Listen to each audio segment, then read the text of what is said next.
Nothing phone 1 phone 2తో compare చేస్తే చాలా తక్కువ ప్రైస్ రేంజ్లో తీసుకొచ్చినప్పటికీ ఆ విషయంలో మాత్రం ఫోన్ 1 ఫోన్ 2తో దీన్ని అయితే అసలే కంపేర్ చేయకండి. అండ్ ఈ ప్రైస్ రేంజ్లో వేరే ఫోన్స్తో కంపేర్ చేస్తే వెల్కమ్ టు Tech24 20-25,000 ప్రైస్ రేంజ్లో ఈ మధ్య most hyped phone nothing phone 2A అని అయితే చెప్పుకోవచ్చు. ట్విట్టర్ అండ్ రకరకాల సోషల్ మీడియాస్లో చాలా హైప్ అయితే చూసాం.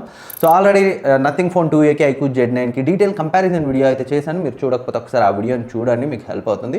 ఈ వీడియోలో నా ఎక్స్పీరియన్స్ అయితే షేర్ చేసుకుంటాను. దీంట్లో చాలా ప్లస్ పాయింట్స్ ఉన్నాయి, అలాగే మైనస్ పాయింట్స్ కూడా ఉన్నాయి. అన్నింటి గురించి డీటెయిల్గా డిస్కస్ చేద్దాం. ప్రైస్ గురించి మాట్లాడుకుంటే వీళ్ళు బేస్ వేరియంట్ని 24,000కి లాంచ్ చేశారు. ఫస్ట్ సేల్లో నేను రిటైల్ యూనిట్ నా సొంత డబ్బులతో కొనుక్కున్నాను, బ్రాండ్ పంపించింది కాదు. ఫస్ట్ సేల్లో మాత్రం నాకు 20,000కి వచ్చింది. 1000 coins and bank discount and first sale offer కింద ఇంకో 1000 20,000కి వచ్చింది. బట్ ఇప్పుడు అరౌండ్ 22,000లో అయితే వస్తుంది. ఫస్ట్ అయితే కాన్స్ లేదా మైనస్ పాయింట్స్ చూద్దాం, తర్వాత ప్రోస్ గురించి మాట్లాడుకున్నాం. సో ఫస్ట్ కాన్ చూసినట్లయితే బ్యాక్ సైడ్ వీళ్ళు పాలికార్బనేట్ని అయితే యూజ్ చేశారు. సో ఇది ఈజీగా స్క్రాచెస్ అయితే పడుతుంది. సో వీళ్ళు నథింగ్ ఫోన్ 1 ఫోన్ 2లో గ్లాస్ బ్యాక్ని యూజ్ చేశారు.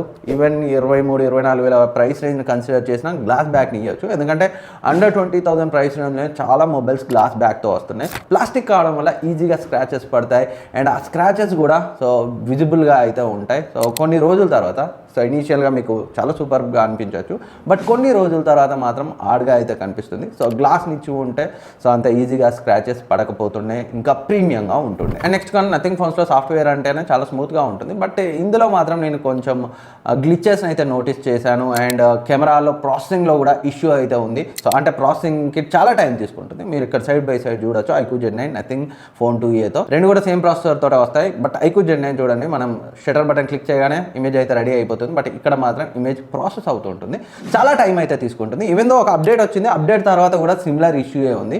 అండ్ ఈ కెమెరా ప్రాసెసింగ్ డిలేనే కాదు, కెమెరా యాప్ని ఓపెన్ చేసేటప్పుడు కూడా సో అంత స్మూత్గా అయితే లేదు. సో స్టార్టర్ అయితే అవుతుంది అండ్ కొన్నిసార్లు ల్యాగ్స్ని కూడా నోటీస్ చేశాను. సో మల్టిపుల్ అప్డేట్స్ని అయితే వీళ్ళు ఇవ్వాల్సిన అవసరం ఉంది. ఒక అప్డేట్ వచ్చింది, స్టిల్ పూర్తి స్థాయిలో ఇష్యూస్ అయితే సాల్వ్ అవ్వలేదు. Dimensity 7200 Pro ప్రాసెసర్ కస్టమైజ్ చేశామని చెప్తున్నారు, కానీ ఏం కస్టమైజ్ చేశారో, ఎందుకంటే సేమ్ ప్రాసెసర్తో అంటే నాన్ కస్టమైజ్ 7200 ప్రాసెసర్తో ఉన్న iQOO Z9 మాత్రం సో ఇలాంటి ఇష్యూస్ లేవు, బట్ దీంట్లో మాత్రం ఇష్యూస్ అయితే కనిపిస్తున్నాయి. And next and biggest con of this phone గురించి మాట్లాడుకుంటే సో వితౌట్ ఛార్జర్ అయితే వస్తుంది. బాక్స్లో వీళ్ళు ఛార్జర్ ఇవ్వరు అండ్ కేసును కూడా ఇవ్వరు. ఇది కూడా కొంతమంది కాన్ అనిపించవచ్చు, బట్ మేజర్ కాన్ మాత్రం ఛార్జర్ని ఇవ్వకపోవడం. ఛార్జర్ని కొనాలంటే 45 వాట్ ఛార్జర్ 2500. సరే ఉన్న వాళ్ళు ఏదో ఒకటి వాడుకుంటారు, బట్ లేని వాళ్ళ పరిస్థితి అంటే దీని ప్రైస్కి 2500 అయితే కలుపుకోండి. సో ఛార్జర్ని అయితే ఇచ్చి ఉండాల్సింది. సరే వీళ్ళు ఫోన్ 1 ఫోన్ 2లో స్కిప్ చేశారు, బట్ మిడ్ రేంజ్ ఫోన్గా తీసుకొచ్చిన దీంట్లో అయినా ఛార్జర్ని అయితే ఇవ్వాల్సింది. అండ్ నెక్స్ట్ మరో కాన్ నేను నోటీస్ చేసింది, విడ్ గేట్స్ అయితే బ్లాంక్ అవుతున్నాయి అప్పుడప్పుడు, like weather widget, battery widget ఉండట్లేదు. సో దీన్ని కూడా వీళ్ళు ఫిక్స్ చేయాల్సిన అవసరం అయితే ఉంది. ఆల్రెడీ ఒక అప్డేట్ వచ్చింది, అందులో కూడా ఈ ఇష్యూ అయితే ఫిక్స్ అవ్వలేదు. అండ్ నెక్స్ట్ మరొక con back camera. So cameras worst అని నేను చెప్పట్లేదు, కెమెరాస్ బాగున్నాయి, బట్ బ్యాక్ కెమెరాలో నేను నోటీస్ చేసిన ఇష్యూ అయితే చెప్తాను. సో కెమెరా గురించి బాగున్న విషయాలు మనం ప్రో సెక్షన్లో మాట్లాడుకున్నాం. సో మైనస్ పాయింట్ ఏంటంటే కెమెరాలో కలర్స్ ఇన్కన్సిస్టెంట్గా ఉంటున్నాయి, న్యాచురల్గా ఉండట్లేదు, ఇన్కన్సిస్టెంట్గా ఉంటున్నాయి. అండ్ ఈ పర్టికులర్ ఫోటోలో చూడొచ్చు. సో ఇక్కడ iQOO Z9 ఫోటో అండ్ నా ఫోటో చూడొచ్చు. నా ఫోటోకి మొత్తం ఫెయిర్ అండ్ లవ్లీ ఒక 1/4 kg పూసినట్టు అయితే చేసింది. సో మరీ దారుణం. అట్లా చాలాసార్లు అయితే అట్లా మిస్ అవుతుంది, కన్సిస్టెంట్గా పర్ఫామ్ చేయట్లేదు. ప్రతిసారి ఇలా జరుగుతుంది అనట్లేదు, బట్ 10 ఫొటోస్ తీస్తే ఒక 3-4 టైమ్స్ అయితే ఇలా జరిగింది. సో ఈవెన్ ఒక అప్డేట్ వచ్చిన తర్వాత కూడా నేను నోటీస్ చేశాను. చూద్దాం ఫ్యూచర్ అప్డేట్లో ఫిక్స్ చేస్తారేమో. అండ్ నెక్స్ట్ ప్రోస్ అండ్ ఉండాల్సినట్టుగా ఉన్న విషయాల గురించి మాట్లాడుకుంటే సో డిస్ప్లే అయితే చాలా బాగుంది. డీటెయిల్ డిస్ప్లే స్పెసిఫికేషన్ మీరు స్క్రీన్ పై అయితే చూడొచ్చు. అవుట్డోర్ విజిబిలిటీ బాగుంది, వ్యూయింగ్ యాంగిల్స్ బాగున్నాయి. సో సిమిలర్ ప్రైస్ రేంజ్లో వచ్చిన iQOO Z9 యొక్క అవుట్డోర్ విజిబిలిటీ దీనికంటే కొంచెం బెటర్గా అనిపించింది, బట్ ఓవరాల్గా డిస్ప్లే అయితే బాగానే ఉంది, షార్ప్గా ఉంది. చెప్పాను కదా, నెట్ఫ్లిక్స్లో మాత్రం HDR సపోర్ట్ అయితే లేదు. అదర్వైజ్ అమెజాన్ ప్రైమ్ వేరే ఫుల్ HD కంటెంట్ అంతా ప్లే చేస్తుంది. వైడ్ వన్ L1 సర్టిఫికేషన్ అయితే ఉంది అండ్ డ్యూయల్ స్పీకర్స్తో వస్తుంది. అండ్ స్పీకర్స్ అవుట్పుట్ కూడా బాగుంది, లౌడ్గా ఉంది. శాంపిల్ మీరే నచ్చు.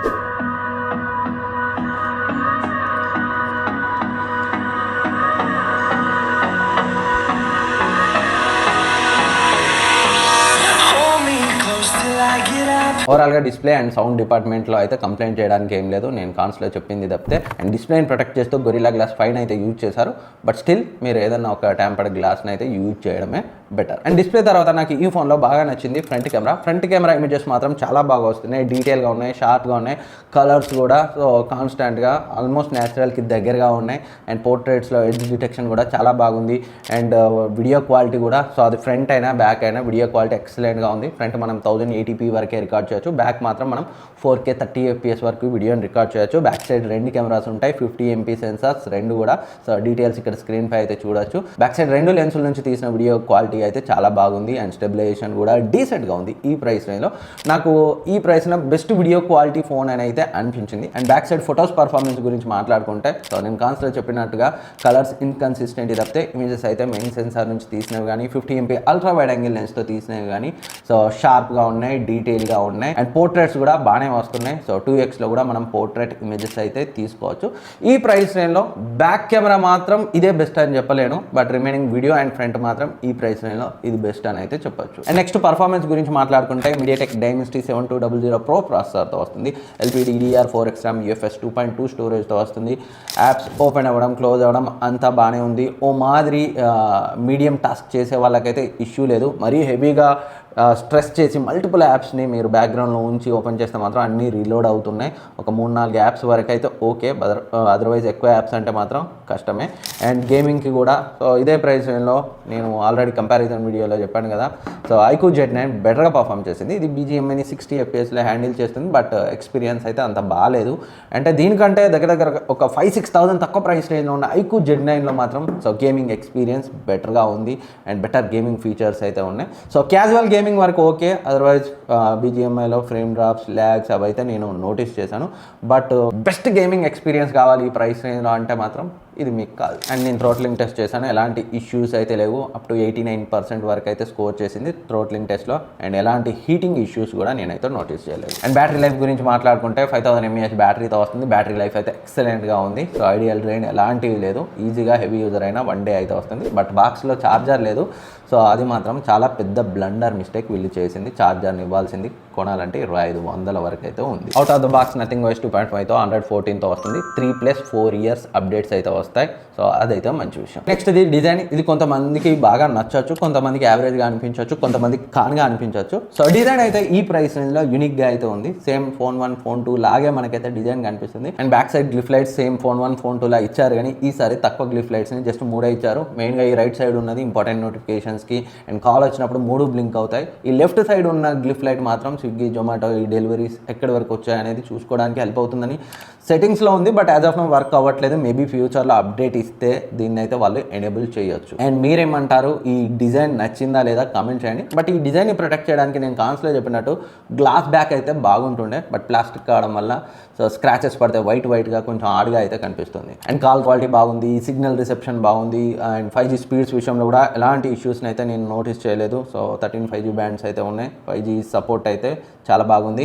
అండ్ NFC ఉంది. ఈ ప్రైస్ రేంజ్లో వీళ్ళు NFCని అయితే స్కిప్ చేయలేదు, NFCని అయితే ఇచ్చారు. అండ్ సెన్సార్స్ అన్నీ ఉన్నాయి. అండ్ గైరో సెన్సార్తో ఎక్స్పీరియన్స్ అయితే గేమింగ్లో అయితే నాకు యావరేజ్గానే అనిపించింది. And in display finger print scanner అయితే ఫాస్ట్గా ఉంది, స్మూత్గా ఉంది. అండ్ UI సాఫ్ట్వేర్ గురించి మాట్లాడుకుంటే UI కొంచెం యూనిక్గా ఉంటుంది, మనకు తెలిసిందే. సో UIలో కూడా కొంచెం ఇష్యూస్ అయితే ఉన్నాయి. లైక్ మనం ఇప్పుడు యాప్స్ని ఇన్స్టాల్ చేసుకున్నప్పుడు అన్నీ వీళ్ళ బ్లాక్ అండ్ వైట్ థీమ్ని అయితే తీసుకోవు. సో సేమ్ మనకి ఓల్డ్ యాప్ ఐకానే కనిపిస్తుంది. సో దీన్ని సాల్వ్ చేయడానికి ప్లే స్టోర్ నుంచి నథింగ్ ఐకాన్ ప్యాక్ని ఇన్స్టాల్ చేసుకుంటే మాత్రం ఇష్యూ సాల్వ్ అవుతుంది.